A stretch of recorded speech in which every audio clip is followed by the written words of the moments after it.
Tunakukaribisha kwa kuweza kufuata channel yetu Mhubiri na Mafundisho. Tunakuwa na somo nzuri ambayo tunataka kugawa pamoja na wewe. Tutafurahi kutufuata mpaka mwisho. Asante na Mungu akubariki. Somo yetu ya leo katika video hii inasema mafaa ya mwanamke katika kutatua shida.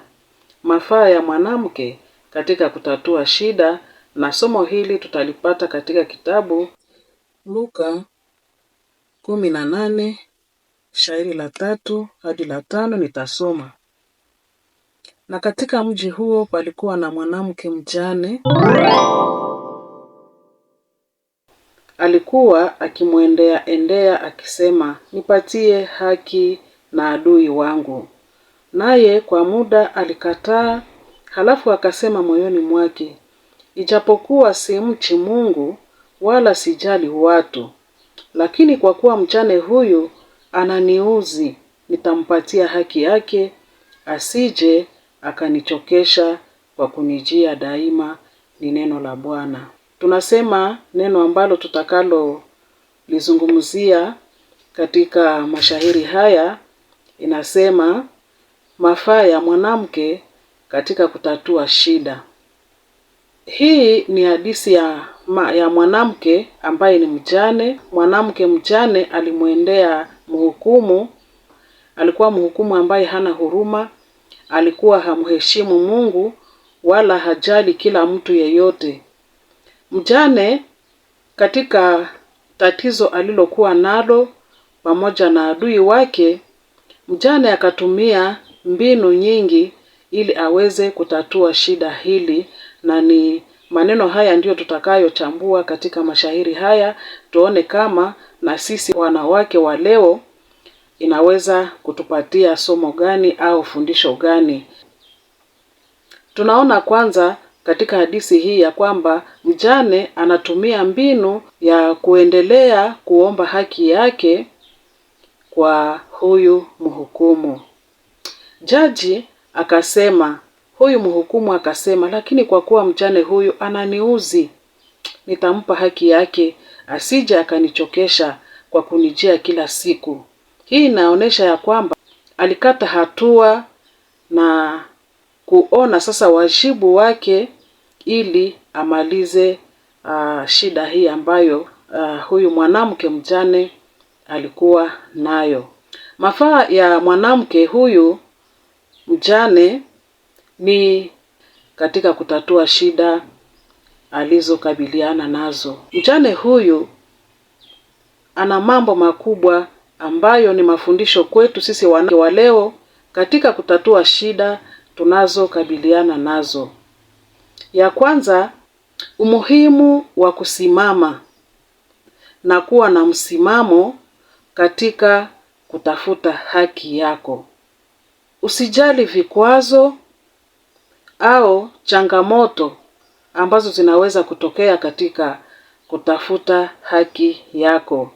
Ni muhimu kusema kuliko kunyamaza kimya. Ni muhimu kujitokeza na kupaza sauti yako ili shida yako ijulikane, kuhusu changamoto unayokabiliana nayo, kuhusu changamoto ambayo unayopitia. Jambo la pili, inatoa mfano wa jinsi mwanamke anaweza kuwa mvumilivu. Kwa ajili ya uvumilivu mwanamke huyu mjane mwisho wake alipata jibu. Wewe kama mwanamke, mimi kama mwanamke, inatutolea mfano ya jinsi tunaweza kuwa wavumilivu na jinsi tunaweza kujitolea, na hii kujitoa kwetu, hii uvumilivu wetu inaweza kuleta matunda kama vile mjane huyu alipata matunda, alipata jibu. Mwanamke mjane huyu alipata jibu katika kutatua shida yake, kwani mhukumu huyu hata hakukuwa anajali mtu yeyote. Kwa mwisho alibadilisha mtazamo wake, alibadilisha hali yake ya kukua mgumu, ya kutokujali mtu. Alibadilisha na hata hakukuwa na heshimu mtu yeyote.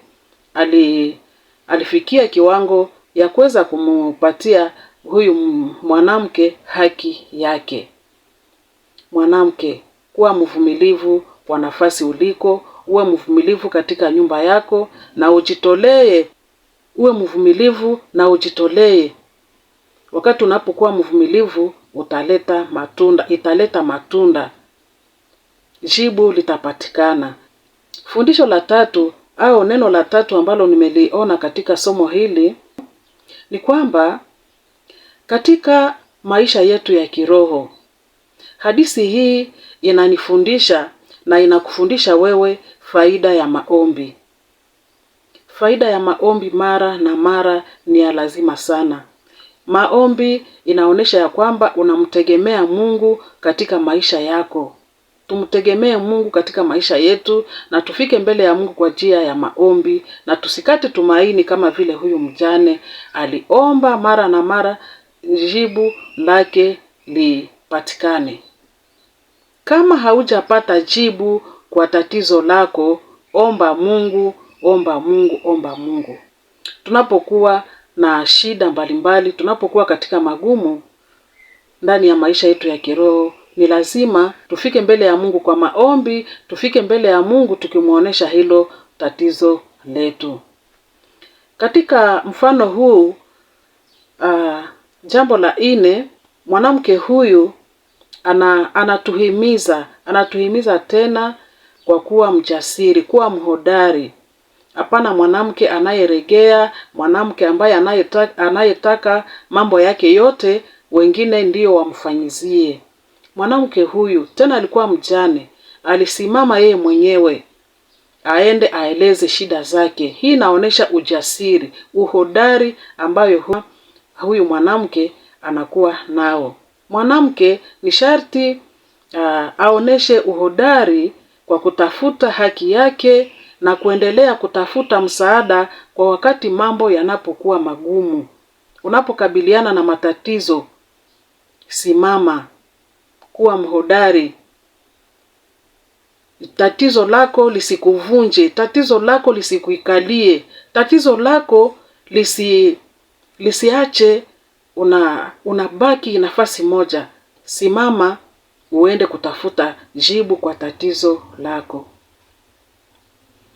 Jambo la 5 katika kutatua shida, mwanamke huyu mjane alijua haki zake. Je, mimi mwanamke wa leo, wewe mwanamke wa leo, unajua haki yako ni gani? Hauwezi kutetea haki yako, hauwezi kueleza shida yako kama hauijue. Na mara nyingi haki za wanawake zinanyanyaswa, zinasahaulika. Alafu kama haujue haki yako, hauwezi kuitetea. Lakini mjane huyu anatuonesha ya kwamba sisi wanawake ni sharti kujua haki zetu. Unapojua haki yako, utakuwa tayari kuweza kuitetea.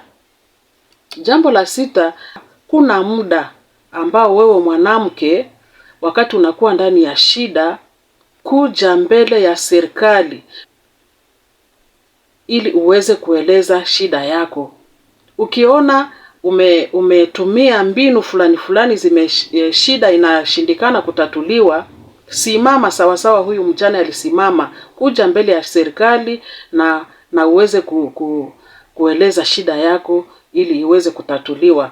Wanawake wengi wananyanganywa vitu vyao na wananyamaza, wanashindwa hata kueleza mambo yao kwenye serikali. Mfano huu unaonyesha ya kwamba kuna muda ambao mtu anaweza kuenda kueleza shida kwenye serikali ili iweze kutatuliwa. Unaeleza shida yako na itatatuliwa. Unaenda kwa serikali ili kutafuta shida yako itambuliwe. Kama haukueleza shida yako, hakuna yule anaweza kutambua shida yako. Kama haukueleza haki yako ambayo imenyanyaswa, hakuna yule ambaye anaweza kutambua ya kwamba kuna haki yako ambayo imenyanyasika. Kuna wakati wanawake wanaweza hata kunyanganywa kiwanja chake au udongo wake. Nakumbuka wakati wa zamani walikuwa wanasema mwanamke hawezi kurithi udongo. Mwanadamu anapaswa kuwa naye na udongo wake. Hivi kama umenyanganywa udongo, kama mila yetu na desturi zetu inaweza kusema ya kwamba mwanamke hawezi kurithi udongo, na ikiwa mmezungumza katika jamaa, katika jamii inashindikana, unaweza kufika kwenye serikali na wanaweza kukutatulia shida hilo.